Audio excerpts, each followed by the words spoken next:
меру города Душанбе и другим государственным органам в сфере образования и Министерству труда обращаюсь к вам с целью внесения реформы в систему образования и труда Республики Таджикистан. Как вы можете заметить, быстрыми темпами развиваются страны. Наша цель состоит, чтобы мы получили достойное образование и служили и приносили пользу своей стране. Я посетила Южную Корею во время Олимпиады и заодно осмотрелся, как тут живут люди. Южная Корея очень развитая страна, много заводов и фабрик в стране. В среднем женский наемный труд за день составляет минимум от 50 до 60 долларов, а мужской минимум от 70 долларов 80 долларов.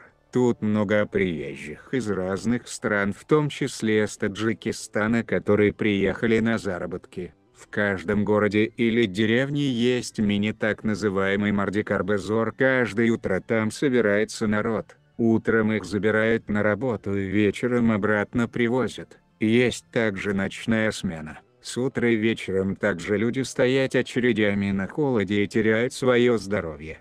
Каждый день я видел, как таджики стоят и мерзнут и просят работу у того, кто распределяет на работу людей. Преимущество дается тем людям, которые знают начальный уровень корейского языка, или у тех граждан, у кого имеется так называемая ID-карта. В общем, мое предложение состоит в том, что первое, Республика Таджикистан подписала договор с Корейской Республикой или другими европейскими странами для привлечения рабочих сил с Таджикистана. Например, такой договор подписан между Узбекистаном и Корейской Республикой. Примерно высшие 100 тысяч рабочих мест. Граждане Узбекистана официально приезжают и работают на заводах и фабриках, им предоставлено все, начиная жилье, питание и заработная плата минимум с учетом всех расходов от 2000 долларов.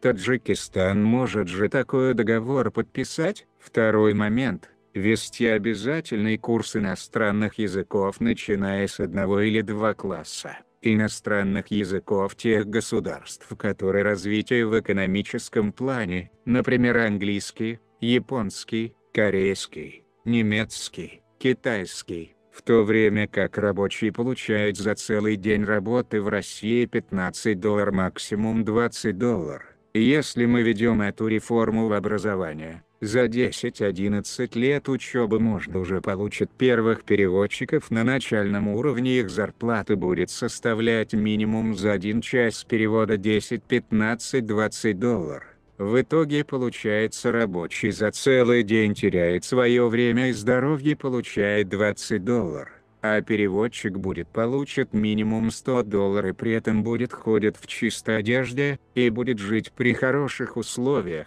Если государство будет выпускать уже начиная со школы таких детей, которые имеют фундаменты или базу иностранных языков, мы подучим в будущем специалистов высокого уровня. Эти специалисты, куда бы ни выехали на работу, все равно деньги будут отправлять к себе на родину. Мы можем избежать многих социальных проблем с семьями, которые имеют несколько детей и т.д. На рынок труда Таджикистан будет выдвигать не рабочую силу так называемых гастарбайтеров, а уже специалистов с хорошим начальным фундаментом.